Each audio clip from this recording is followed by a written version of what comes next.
Dimanche dernier, j'ai appris à la fois la mort, mais aussi l'existence de Werenoi. Jérémy Bonaoona, de son vrai nom, était pourtant le chanteur qui a vendu le plus de disques en France ces 2 dernières années. Né à Montreuil, dans le 93 en Seine-Saint-Denis, d'origine camerounaise. Dans son rap, paradoxalement, Werenoi ne hurlait ni sa haine de la police ou des Blancs, non. Werenoi se contentait de raconter dans ses chansons son quotidien, sa vie, la vraie.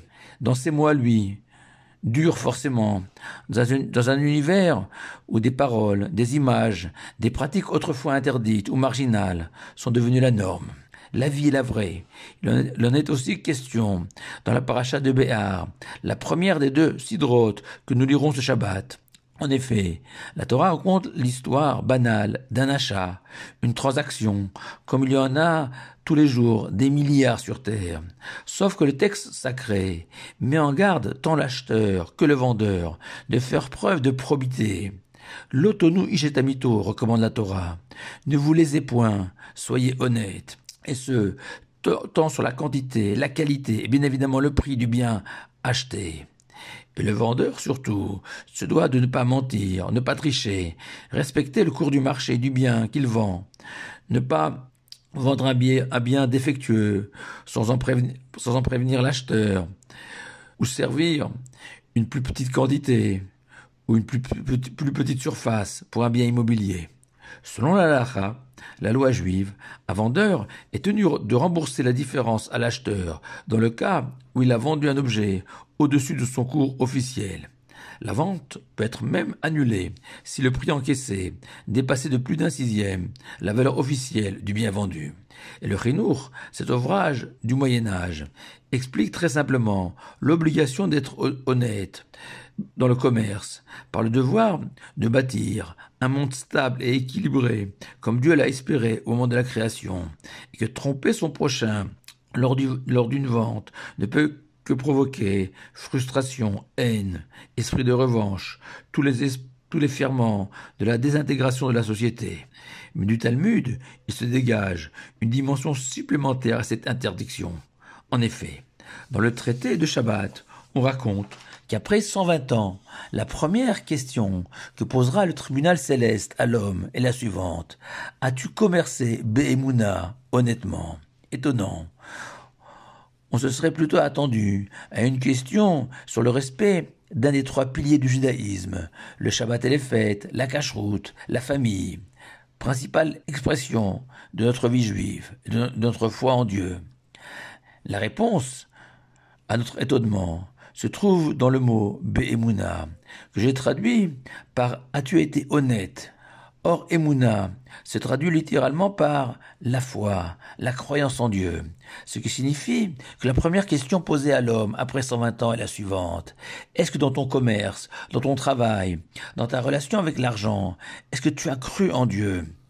Car abuser de la naïveté d'un client, de son patron, d'une faille administrative, c'est une forme de vol, de s'approprier de l'argent que Dieu ne nous avait pas destiné, lui forcer la main. Léser son prochain ou l'État, c'est manquer de cette foi, de cette émouna, que c'est l'Éternel qui, dans son infinie bonté, accorde à chacun ce dont il a précisément besoin pour vivre, pour le servir. Et inversement, être honnête est la plus belle des expressions de notre foi en Dieu. En effet, se parer tous les matins des tefilines, même si c'est un geste essentiel pour un juif, n'est pas très difficile et ne requiert aucun sacrifice, si ce n'est quelques instants en début de journée. Ou autre exemple, manger de la matzah le soir de Pessah est aussi une très belle mitzvah, une très belle action, mais qui à nouveau ne présente pas de grandes difficultés. Tandis que l'argent est au centre de la vie de tous les êtres humains sur terre, et qu'on y consacre toute son existence, ses meilleures années, du matin au soir, et que l'argent est synonyme, surtout dans un monde hyper matérialiste comme le nôtre, comme la clé de tous les bonheurs, et que la tentation de ne pas être honnête est colossale, et que consciemment ou non, on se trouve toutes les excuses de la terre pour être malhonnête, et que surmonter ces tentations est le plus beau des signes de notre foi en Dieu. Et dans l'esprit de ces paroles de Torah, Rabbi Ilai, dans le traité de Hérouvine, nous offre cette formidable manière de connaître la nature de son prochain, en le testant, bekoso, uvkiso, uvkaaso, sur son verre, son porte-monnaie, sa colère, c'est-à-dire enseigne Rabbi Ilai. Observe un homme quand il a bu, quand il est en colère ou quand il commerce, et tu pourras savoir qui il est réellement. Et Rachid sur place précise, est-ce que dans ces échanges financiers avec les hommes, il agit avec Emouna, écrit Rachid, avec foi, reprenant l'idée développée dans ses paroles de Torah, c'est-à-dire que Rabbi Ilai confirme ce que nous avons développé.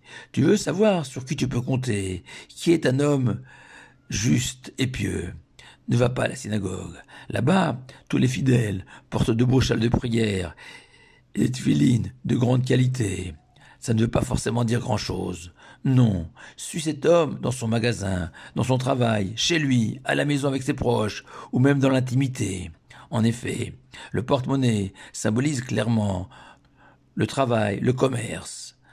La colère, elle, renvoie à l'homme dans son cercle familial, lieu où généralement l'homme se laisse aller à ce travers, se pensant supérieur à son épouse, à son entourage, pour se permettre de ne pas se maîtriser, de laisser éclater sa colère.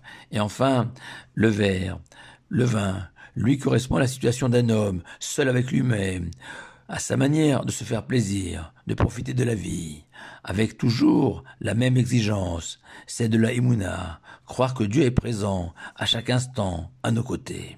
Et pour une fois, pour illustrer jusqu'où peut aller l'honnêteté, je ne vous raconterai pas une histoire d'un grand homme ou d'une grande femme du peuple juif, non, je vous raconterai l'histoire que ma belle-mère, Zichron Libracha, à laquelle je dois tant, possédait une pharmacie en Alsace à Saint-Louis, et qu'elle avait l'habitude d'accorder une ristourne aux jeunes élèves de la yeshiva sur leur ordonnance pour s'acheter quelques gourmandises.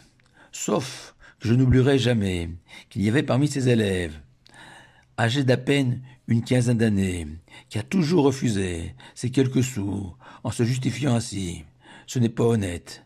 Mes parents sont remboursés à 100% de cette ordonnance. Il n'y a donc aucune raison de bénéficier d'une réduction, m'expliquait-il. Et je peux vous assurer que cet élève appartenait à une famille modeste et ne disposait pas d'argent de poche. En conclusion, dans une de ses chansons les plus célèbres, Werenoi a écrit que la réussite se compte en années, les défaites en heures, tellement vrai aux yeux de la Torah. La grandeur d'un homme s'inscrit dans la durée, et en un instant parfois, pour un peu ou beaucoup d'argent mal acquis, on peut tout perdre. Shabbat Shalom à vous tous.